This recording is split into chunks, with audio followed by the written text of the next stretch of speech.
Para alguns, o benefício representa um desafogo na hora de fechar as contas do final do ano. Para outros, é a garantia de alguma fartura no período de festas. Seja qual for o destino que o trabalhador dá ao 13º salário, é importante saber quem tem direito a recebê-lo, como ele é calculado e quando deve ser pago. Confira a seguir.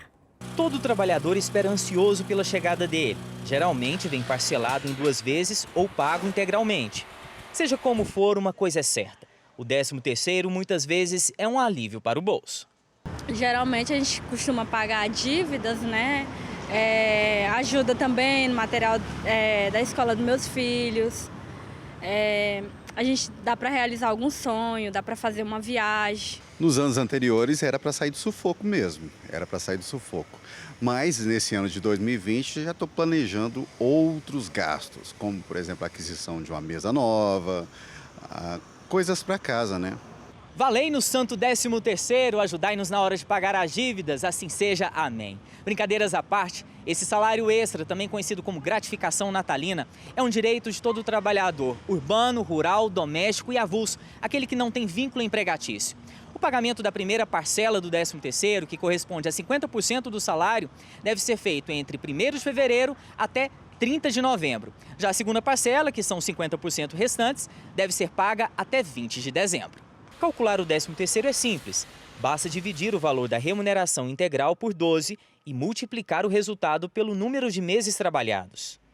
Se o trabalhador recebe horas extras, adicional noturno, insalubridade, periculosidade e comissões, tudo isso deve entrar no cálculo. Muitos não sabem, mas a primeira parcela da gratificação natalina pode ser paga quando o trabalhador tira férias. Mas atenção, ele precisa solicitar à empresa por escrito até o mês de janeiro do respectivo ano. Outra curiosidade: a partir de 15 dias de serviço, o empregado passa a ter direito a receber o 13º. Se o empregado pedir demissão ou for dispensado sem justa causa pela empresa, o benefício deve ser pago na extinção do contrato de trabalho. Também é importante saber quem não tem direito a receber esse salário extra. Estagiário não recebe 13º. Funcionário demitido por justa causa não recebe 13º. Como na origem ele era considerado uma gratificação, quer dizer, gratificação vem de graça, né? De uma pessoa que fez por merecer aquela graça obtida. O conceito é esse. Então, quem não faz por merecer, no caso de quem foi demitido por justa causa, não recebe. Por isso que tem aquela questão das faltas também. O funcionário faltou mais de 15 dias, não vai receber o 13º referente ao mês. Por quê? Porque você tem que fazer jus a essa graça, a essa gratificação. Se a data limite para pagamento do 13º cair no domingo ou feriado, o empregador deve antecipar o benefício ou pode ser multado. Também será sujeito a multa se pagar só uma parcela da gratificação natalina. A empresa deve sempre respeitar a data limite para pagamento do 13º, mas não tem obrigação de pagar todos os empregados no mesmo mês. No passado, esse salário extra era apenas um costume, baseado no espírito de solidariedade em época de Natal.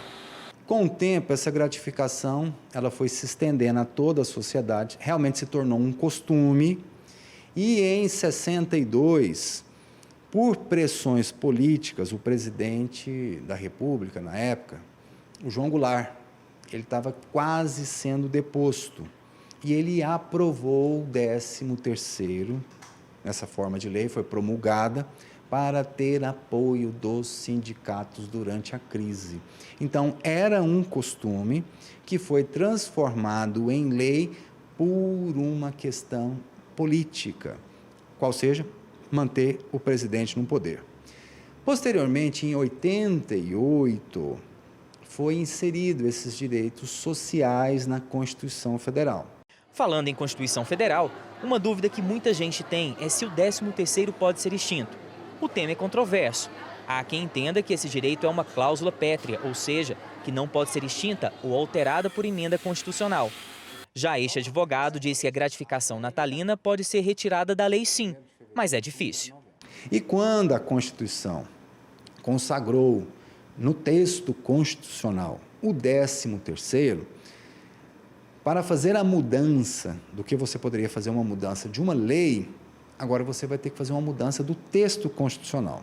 E essa mudança do texto constitucional só com emenda constitucional.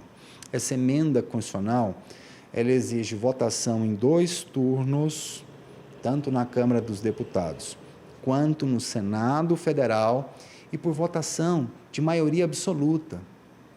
É muito difícil de ser modificado, alterado,